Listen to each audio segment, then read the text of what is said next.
Dear Sophie, you often take on jobs other than being an artist in order to make art. Sometimes you're a cleaning lady, other times you're a detective. Once you worked as a stripper and made a work about that. I think you might enjoy a new career.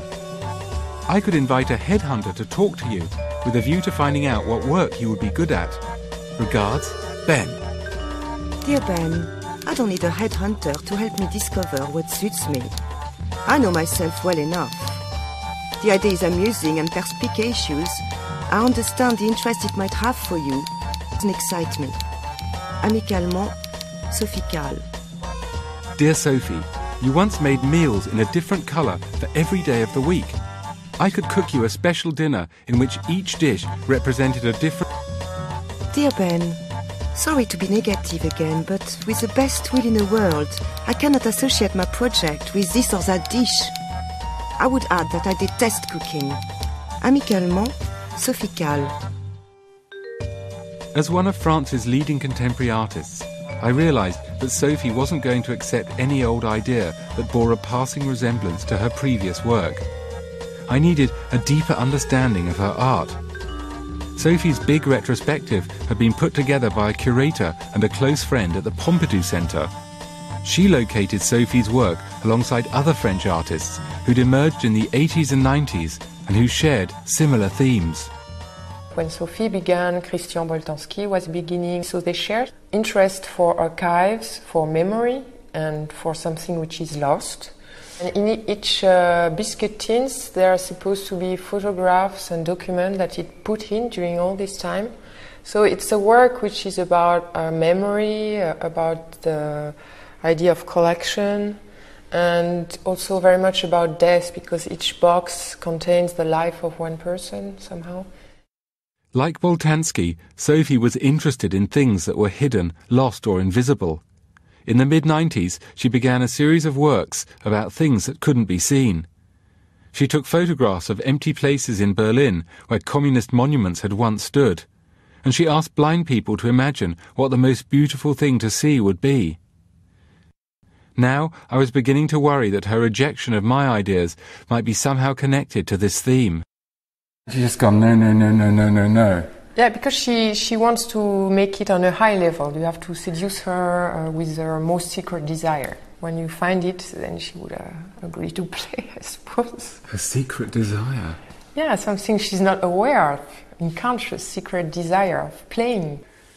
Once I had a dress and she asked me repeatedly to give her the dress. I said no, no, no, no, no, no, no.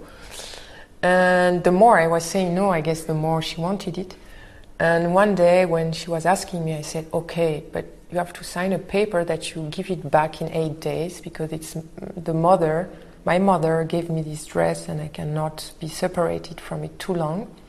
And she signed it, took the dress, wore the dress, showed me the dress on her, like, you see me, I look great, and gave me the dress back the day I asked her. Dear Sophie, what if we visit a room in your favourite art gallery and discuss the work silently, using hand gestures or objects we brought with us? Dear Ben, to discuss works of art with hands or with objects seems pointless to me. And above all, it will require more energy than using words. Amicalement, Sophie Calle. I was trying my best. I often invited prospective girlfriends to art galleries for a first date, with some success, but the idea clearly did not appeal to Sophie. Instead, she just told me to come and visit her at home. It's like a zoo in here. Like a circus. Sophie's home was like her photographs. It was full of unusual objects which represented memories. It is a piece of the Eiffel Tower, because I slept on top of the Eiffel Tower. Right. And that's the real piece, because they are changing it from time to time. Did they know you took that? No, they gave it to me as a gift. Okay. Sophie had a story for every trinket, but I was looking for things that would teach me about the games she liked to play. What's this? Damien Hirst. Is that an early work? Maybe the date is on it. Damien for Sophie. Top. Happy painting. It was good while it lasted. It's really long ago, when Damien was living in New York and I was also, the day I left for Paris, he asked me if I wanted a painting, and I think he did this just as a provocation to see if I would take it, because it was oil and really fat, you know. He made a painting, and I put it in my suitcase, and I closed the suitcase, and it really crushed. It's a Damien Hirst that went through my suitcase. Right. But that was part of the game, I guess. Dear Sophie, do I love you? Of course I do. Your breath in the mornings, breathing your breath, the way that you curl your feet around mine when you sleep. They're the things that... Sophie and Damien had collaborated several times. Many years ago, Sophie asked Damien if he could send her a love letter, which he agreed to do. Later, Damien asked Sophie to interview him for an exhibition catalogue. She told him to imagine that he was her and to ask himself the questions. Finally, Sophie asked Damien to contribute to the catalogue for her retrospective. Damien sent psychological profiling forms for her to fill out. Actually, I didn't do much in all this. He wrote the love letter.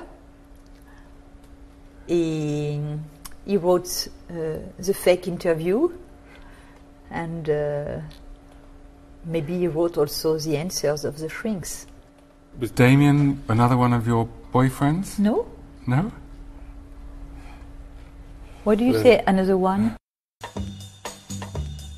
There didn't seem to be much chemistry between Sophie and myself, but I foolishly decided to run one of my ideas past her on the spot.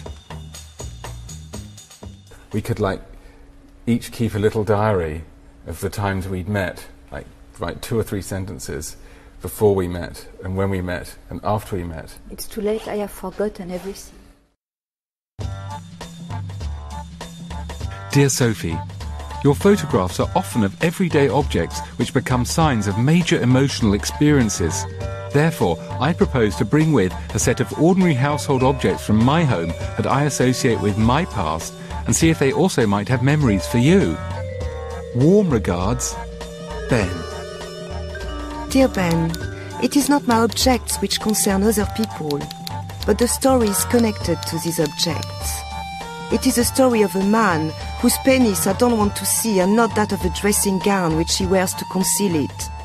My meetings with Sophie and her friends weren't bringing me any closer to my goal, but other options were available. I was reading a book by a French philosopher about the way art was changing. It said that nowadays more and more of our everyday life was looking like art, and more art was simply using things from everyday life. Sophie's art seemed to fit in with that theory, with her odd jobs, diaries and snapshots. Aujourd'hui, la dimension de travail comme celle de Sophie Calle recoupe aussi une obsession cette fois-ci de la société contemporaine avec l'intimité qu'on trouve dans la pornographie, dans la confession, dans les reality shows, dans tout ça. Alors en effet, Sophie Calle et le Jerry Springer de Le Monde d'Art. Ah, je suis tout à fait d'accord. Simplement, oui. Il manque à Jerry Springer, je dirais, un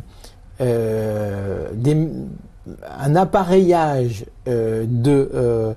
et des procédures qui permettraient de le transposer dans le musée. Mais je pense que ça se fera. Hein. Dear Sophie, you and I are making a television program, so why don't you come up with an idea for a reality TV series? Dear Ben, I'm not against this, but I can't think of a good idea. Amicalement, Sophie Calle.